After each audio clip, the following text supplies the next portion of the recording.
नमस्कारम। तो आज हमारे साथ हैं आदि योगी अजय। नमस्कारम गुरुजी। नमस्कार। तो आज हम जानेंगे कि भक्ति क्या है। भक्ति भक्ति का अर्थ है अपने जीवन की हर एक श्वास को, अपने हर कर्म को, अपनी सभी इच्छाओं को, अपना सब कुछ उस परम शक्ति को समर्पित करना। वो कौन सी परम शक्ति है?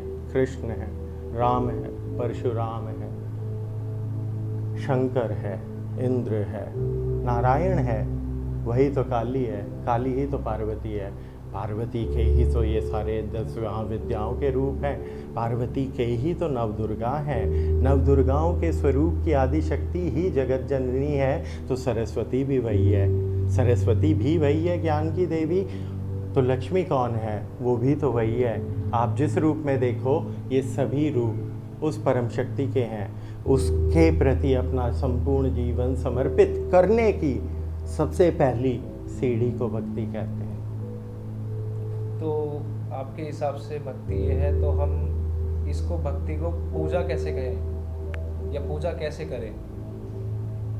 परमात्मा ने कभी आपको कोई पूजा पद्धति करने का मैनुअल नहीं पकड़ाया था। हर एक मनुष्य अपनी शक्ति और सामर्थ्य के अनुसार अपने अपने स्वरूपों में अपनी अपनी ध्यान समाधि के प्रति समर्पित होते हुए अपने इष्ट देव की पूजा करता है। उन पूजा को करने की अनेकों विधियां हैं, उन विधियों के अनेकों तात्पर्य हैं, भावार्थ हैं, वो पूजा पद्धतियां हैं। पूजा और भक्ति, हर एक पूजा भक्ति नहीं हो सकती, लेकिन हर एक भक्ति पूजा है, क्योंकि भक्ति के लिए किसी सामग्री की जरूरत नहीं है, पूजा के लिए होती है। दिया जलाया, कपूर जलाया, घी जलाया, नारियल फोड़ा, दूध चढ़ाया शिवलिंग पे, अरे ये तो पद्धतियां हैं, रिचुअल्स हैं। आपकी जितनी शक्ति सामर्थ्य है उसके अनुसार आप करें। जिसकी नहीं है तो क्या वो परमात्मा को नाप्रिय हो गया? क्या परमात्मा उसके प्रति समर्पित नहीं है? बिल्कुल है। अपनी आंखें बंद करें, उस अंधकार में परमात्मा वास करते हैं, उनके प्रति समर्पण को भक्ति कहते हैं और उसे करने की विधियों को पूजा पद्धति कहते हैं। तो आपके अनुसार अगर ये पूजा है, तो आज की तारीख में हम देख रहे हैं कि इसी के नाम पे लोग पाखंड भी बहुत मचा रहे हैं। पाखंडी तो हो रहा है, ये कलयुग है। राम की कथा के नाम पे प्राइवेट चार्टर्ड प्लेन में लोग घूम रहे हैं। राम जंगलों में नंगे पांव घूमा था। राम की कथाओं की एक मैनुअल है, सुंदरकांड कराने के रेट लिस्ट हैं। अरे ये क्या हो रहा है? ये तो राम के नाम का व्यापार हो रहा है। अगर तुम सच में ही परमात्मा के प्रति इतने समर्पित हो तो धर्म का रक्षण करो। धर्म का रक्षण कैसे करोगे? असली धर्म का प्रचार करके, हमारी वैदिक विद्या को उसे दोबारा पुनः स्थापित कराएं मंदिरों में। हर मंदिर के अंदर जब वेदों का पाठ होगा तो राम कौन है ये सब जान जाएंगे।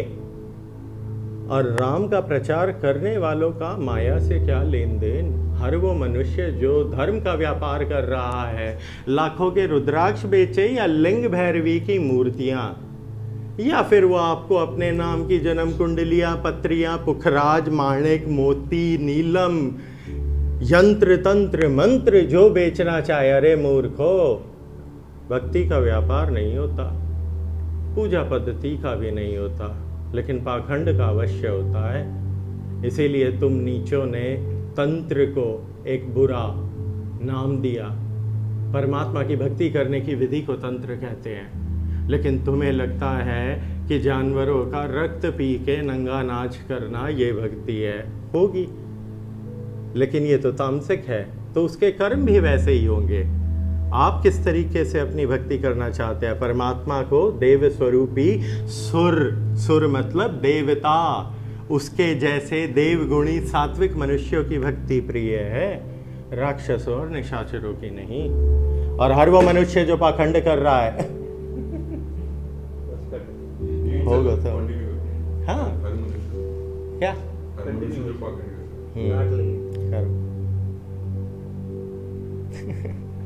हर मनुष्य जो पाखंड कर रहा है, तुम्हें क्या लग रहा है? गरुड़ पुराण के अंदर जो सजाएं हैं वो तो सिर्फ एक अंश है, तुम्हारी बुद्धि को थोड़ा सा भय देने के लिए, ताकि तुम नीच ना हो के हिंदू जन्म में, हिंदू धर्म में जन्म लेने के पश्चात भी गौ तस्करी कर रहे हो, छल कर रहे हो, कपट कर रहे हो, वैश्यावृत्ति कर रहे हो।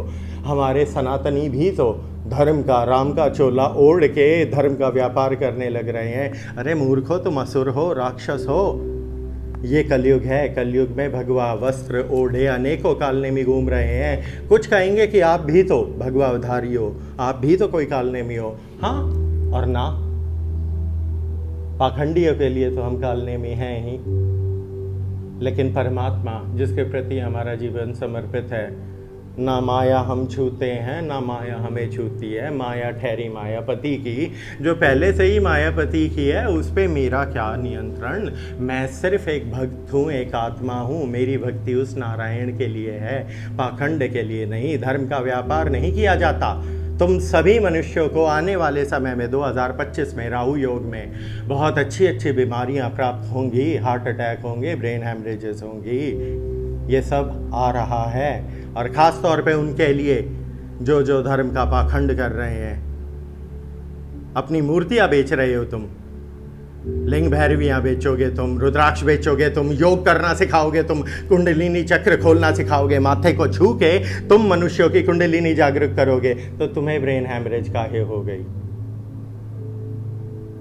अगर तुम ज्योतिष जानते हो तो तुम्हारी काहे जीवन के अंदर इतने कठु कष्ट हो रहे हैं कि आप जा के ढोंग कर रहे हो? धर्म का व्यापार किसने किया? हर वो मनुष्य जो धर्म का व्यापार करेगा, उसका अंत और उसका नाश बहुत ही ज़्यादा भयानक होगा। नमस्कारम, ये पाखंड के लिए था। अब आप देखें आप क्या कर रहे हैं, धर्म का प्रचार या पाखंड।